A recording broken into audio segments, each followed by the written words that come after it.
Mais um estudo aqui. Esse estudo se originou de duas dúvidas, né, que trouxeram para nós.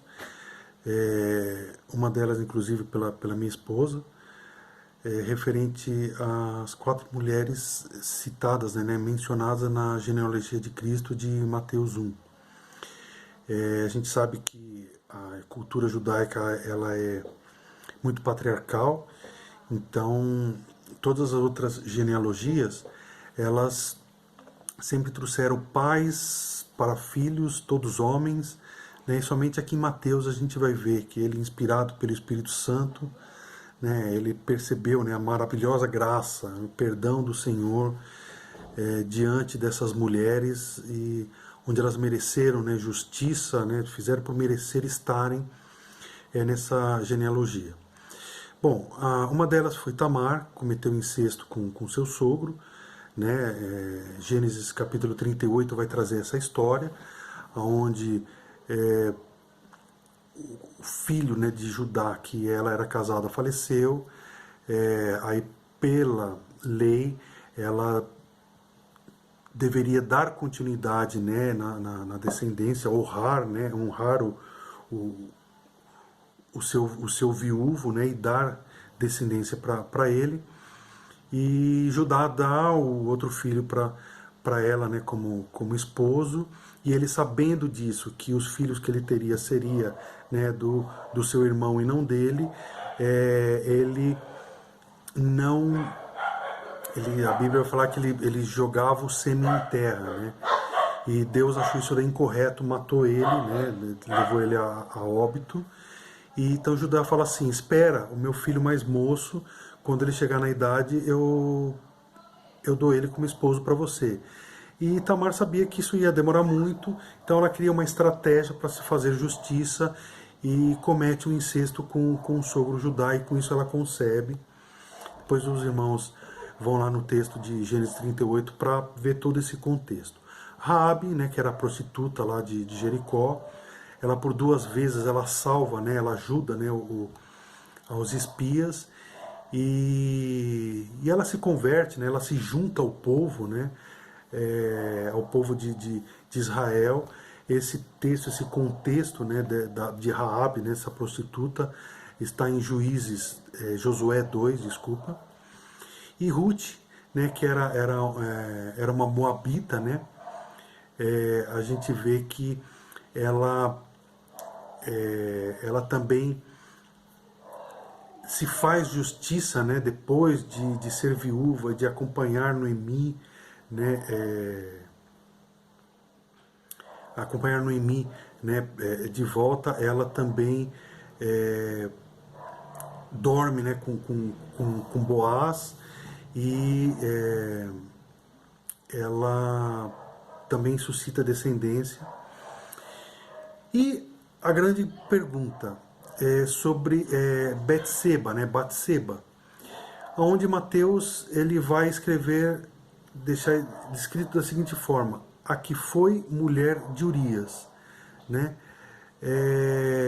Então, assim, Salomão nasceu daquela que foi mulher de Urias. Ele não escreve o nome Batseba. Por que ele coloca o nome de Tamar, de Raabe, de Ruth, e não coloca de Batseba? Né? Em 2 Samuel 11 a gente vai ver, né, toda a história, né, ligada ao adultério e ao assassinato de Urias, né, toda essa confusão que Davi gerou, né, por conta dessa mulher, né, de Batseba. É aí que leva a curiosidade: por que o nome de Batseba não está, né? Então, será que Mateus ele quis honrar a Urias? Né? Isso foi uma das questões que eu levantei. Porque ele, né, pela lei, se Batseba teve filho, o filho seria de Urias, mas é dado a Davi, porque Davi era rei. Então, será que Mateus ele quis honrar a Urias? Né? Isso foi um questionamento que eu encontrei, né, de bibliógrafos, de estudiosos da Bíblia, né, que uma das razões seria aparecer o nome de Urias para honrar a Urias, porque ele deveria receber, né, essa descendência. Porém, nada impediria de Mateus ter colocado Batseba, que foi esposa de Urias. Mas por que mesmo assim ele não colocou, né? Aí duas coisas fantásticas que eu achei aqui, que para mim realmente é isso que aconteceu. Primeiro, o adultério no período de Jesus era muito discriminado, né? Então a culpa sempre recaía na mulher, né? Havia na tradição a inocência de Batseba questionada, né? Por que ela foi tomar banho no pátio? Por que ela não foi tomar banho, né? Ela sabia que lá dava para Davi ver, né? Ela sabia que o seu marido estava no exército, período de guerra, ele poderia não voltar, o que seria dela? Então ela se aproveitou disso. Então são questionamentos que trouxeram, né, onde questionam a inocência de Batseba. Então ela teria a culpa, ela não era completamente inocente. Então, devido a isso, Mateus achou por bem não colocar o nome de Batseba para não escandalizar ou cair em descrédito. Não escandalizar a genealogia de Cristo, não cair em descrédito, e o seu livro também não cair em descrédito. Então ele cumpriu a normativa da época, não mencionou, ela era uma adúltera, né? O incesto não era tão grave, a prostituição não era tão grave quanto o adultério. Então ele ocultou isso daí. E ele também fez isso para proteger a Batseba. Não somente a genealogia de Cristo, ou a ele mesmo, né, o seu livro, mas para proteger a Batseba. Ele não menciona, né, ele menciona, mas não expõe. Ele fala dela, mas não expõe. Então ninguém poderia falar assim, lá, tem uma adúltera no livro, Batseba, adúltera, Batseba. Ele menciona, mas não expõe. Então ele usa dessa estratégia e quem lesse não se sentiria ofendido, nem iria ter argumento algum para atacar ela, né? E aquele que tem o entendimento, né, que está com o Espírito Santo lendo o livro, consegue ter esse entendimento. Amém? Então essa seria, né, esse primeiro questionamento seria sobre por que não mencionou Batseba. Um outro questionamento foi, né, Samaria, né? Por que essa aversão, né, esse preconceito, né, esse alarde contra os samaritanos, né?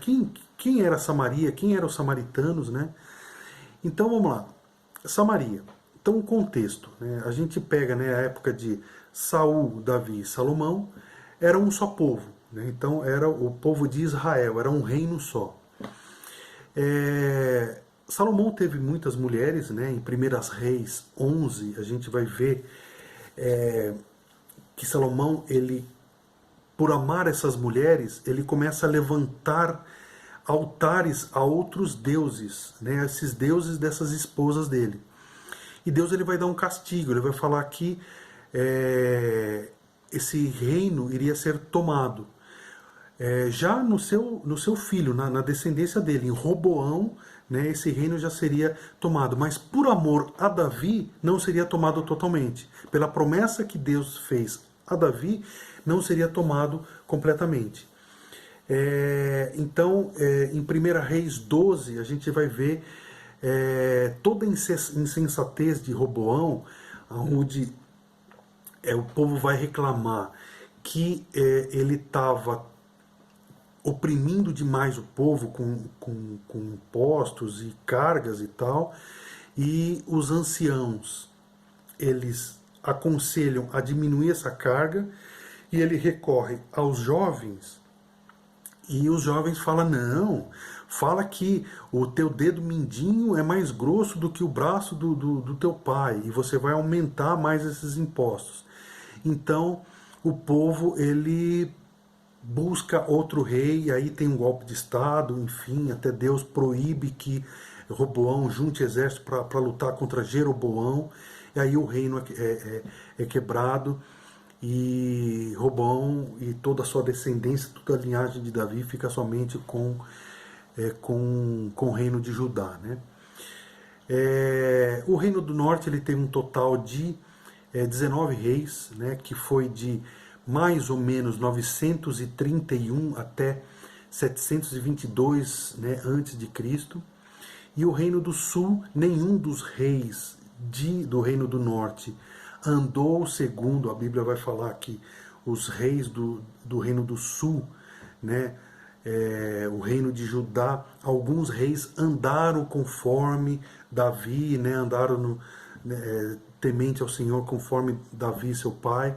Nenhum dos 19 reinos do norte foram tementes a Deus, andaram, fizeram tudo que era mal perante os olhos do Senhor.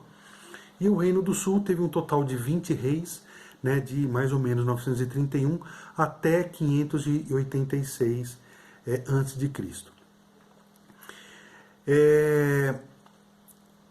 Há uma grande diferença onde, né, os reis de Judá que não andavam conforme, né, as ordenanças do Senhor, eles adoravam falsos deuses e adoravam a Yahvé. Então, eles não misturavam, eles sabiam quem era Yahvé e, por vezes, buscavam outros deuses. Já Israel tinha Yahvé como mais um deus. No templo que eles tinham, eles colocavam Yahvé como mais um deus. Então eles confundiram completamente, esqueceram completamente de Deus.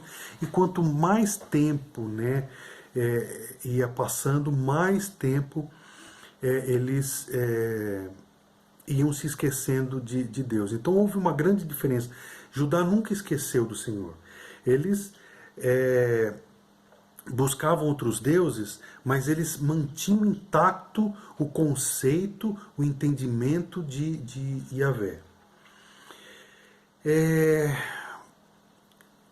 Então vamos lá.